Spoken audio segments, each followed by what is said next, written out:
Hello guys, kumusta kayo? Nandito na naman ako magtuturo sa inyo. Ang ituturo ko sa inyo kung paano maging affiliate sa TikTok. Yan, download ka ng TikTok Seller Center at sign up ka sa TikTok mo. Dapat may TikTok ka na, TikTok account. Pagkatapos na authorize na siya, di ba?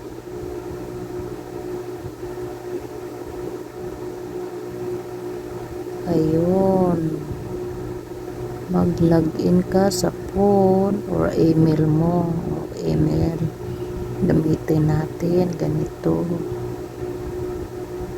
Okay na yan, gagawa ka lang ng password mo, sarili mong password. Okay lang kung hindi mo yung gagamitin yung personal password mo dito, gagawa ka na lang.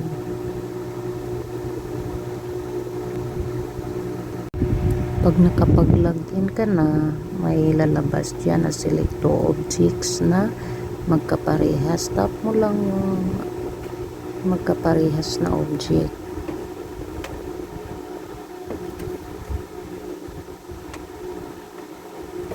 Ayun. Pagkatapos niyan, punta ka sa creator tools ng personal account mo.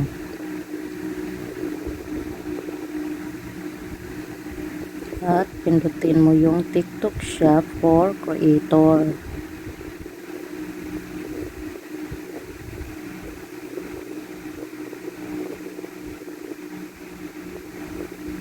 Be at least 18 years old. Okay lang kahit wala ka pang 1,000 followers. Makakasali ka pa rin sa TikTok affiliate. Balik ka na naman sa Seller Center. At yun, makikita mo na dyan, may business type, individual. At maglagay ka ng shop name mo. Katulad sa akin, view an affiliate. Ikaw na bahala kung anong gusto mo. Or Andrew, or sino, anong gusto mong ipangalan sa shop mo. Example ko lang yan. Pagkatapos mo, nanghingi sila ng ID.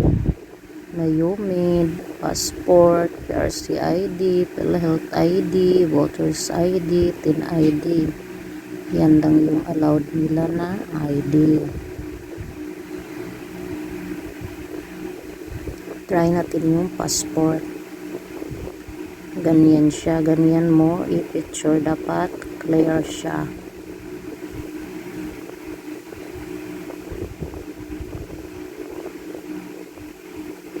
Then, nanghingi din sila ng number mo para i-send yung verification code mo.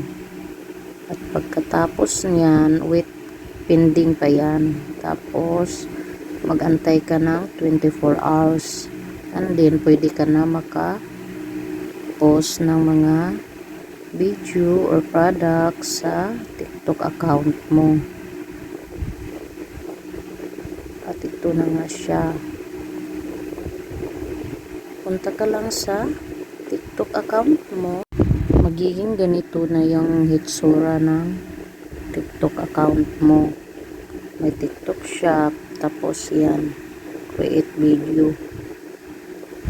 Next naman, ang gagawin natin ay kung paano tayo kukuha ng mga products na ipopost natin dito sa affiliate natin. See you next time.